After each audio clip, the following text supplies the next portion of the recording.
Association, AP small and news papers and medium association వీళ్ళందరికీ కూడా ఈరోజు విశాఖపట్నం జిల్లా కలెక్టర్ కార్యాలయ ప్రాంగణంలో ఉన్న ఏపీ ఎన్జీఓ హోంలో వర్కింగ్ జర్నలిస్టుల సభ్యత్వ నమోదు కార్యక్రమం లాంఛనంగా ప్రారంభమైంది. మరి ప్రతి ఏటా కూడా జనవరి నెలలో సభ్యత్వ నమోదు కార్యక్రమాన్ని విశాఖపట్నం జిల్లా అర్బన్ యూనిట్ ఆధ్వర్యంలో నిర్వహిస్తూ వస్తున్నాం.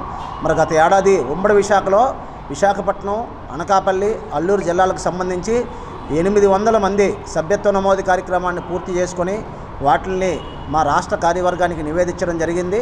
అలాగే ఈ ఏడాది కూడా ఎవరైతే మా యూనియన్ విధి విధానాలు నచ్చి వర్కింగ్ జర్నలిస్టులుగా ఉండి మా యూనియన్లో చేరుతారో వారందరికీ కూడా 15 రోజుల పాటు సభ్యత్వ నమోదు ఇవ్వడం జరుగుతుంది. అలాగే ఎవరికైతే ఆసక్తి ఉందో వారికి మాత్రమే మేము ఈ సభ్యత్వ నమోదు కార్యక్రమాలని మరి వాళ్ళకి సభ్యత్వానికి సంబంధించిన ఐడెంటిటీ కార్డులు ఇష్యూ చేస్తున్నాం.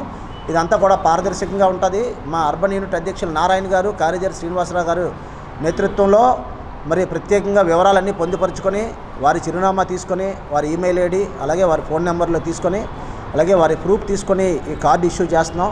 మరి దీనివల్ల కలిగే లాభాలు అనేక ఉన్నాయి. ప్రత్యేకంగా ప్రభుత్వానికి సంబంధించిన నివేదికల్లో ఈ జాబితాను కూడా సమర్పించడం జరుగుతుంది. అలాగే మా రాష్ట్ర కార్యవర్గం దీన్ని లేబర్ డిపార్ట్మెంట్కి అందజేస్తుంది. ప్రత్యేకంగా వర్కింగ్ జర్నలిస్టులకు సంబంధించిన స్కీముల్లోకి మన సభ్యత్వం కలిగి ఉంటే మనం వారిని కోరడానికి అవకాశం కలిగి ఉంటుంది. కాబట్టి 15 రోజుల పాటు ఈ ఏడాది సభ్యత్వ నమోదు కార్యక్రమం ఉంటుంది. కాబట్టి ఫెడరేషన్